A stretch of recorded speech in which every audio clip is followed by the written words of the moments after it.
Viral ang pangalan ni Chavez Singson ngayon matapos maiugnay sa hiwalayang Paulo Contis at Yen Santos. Tanong ng publiko, may anak ba silang dalawa? At itong napakaganda at sexy na si Ara San Agustin, sila na nga ba ni Paulo Contis? At siya ba ang dahilan sa kanilang hiwalayan? At itong si Ara San Agustin, ginawang panakipbutas lamang ba ito ni Paulo Contis?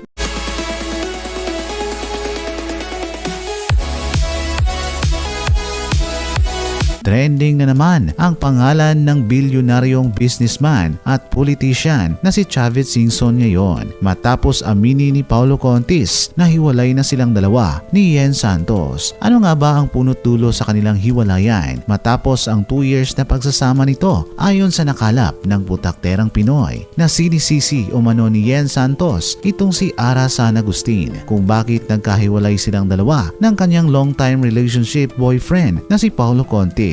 Aminado naman si Paulo Contis na malapit ang kanyang kalooban kay Ara San Agustin ngayon dahil na rin sa mga mensahe ngayon tungkol sa napakaganda at sexy na dalaga. Hindi naman maiwasan na mag-isip ng mga tao na madawit ang pangalan ni Chavez Singson kung saan binalikan ito at naging relasyon nila kamakailan lang. Na-link si Yen Santos kay Chavez Singson noon ng napakahabang panahon kaya may kumakalat na umano'y samot-saring balita na mayroon silang anak na lalaki at ito'y bunga sa kanilang pagmamahalan. Samantala, hindi ito sinapubliko ang mga impormasyon na ito ni Chavez Singson at ang aktres na si Yen Santos ay nagkaroon sila ng isang anak na lalaki. Ngunit sa naging interview kay Chavez Singson ay malinaw na mayroon silang namumuong relasyon ni Yen Santos dahil sa pagdawit sa pangalan ni Yen ay napasmile ito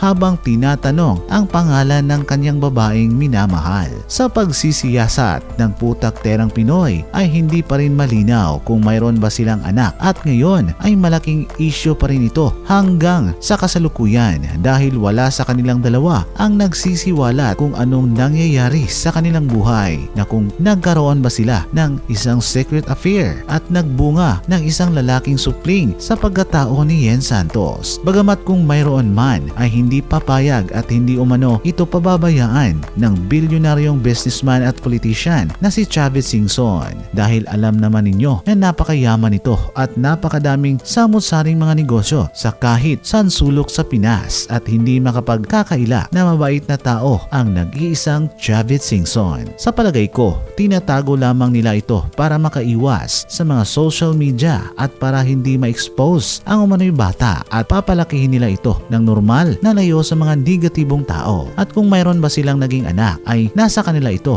at wala tayong karapatan na husgahan ang pagkatao nila dahil desisyon nila ito at nagmamahalan silang dalawa. Kung alam mo ang sagot, paki-comment na lang sa ating comment section kung ano ang inyong mga opinyon sa mga nangyayari sa pagmamahalang Yen at Paulo Contis at bakit ba nadamay si Ara San Agustin at ang bilyonaryong politician at negosyanteng si Chavez Singson. I-comment nyo sa ibaba ang inyong mga komento at mga reaksyon para malaman natin kung saan nakaabot ang ating kwento. Maaari po kayong mag-like and subscribe sa ating munting channel para palagi kayong updated sa mga pangyayari sa mundo ng putakterang Pinoy. Marami pong salamat.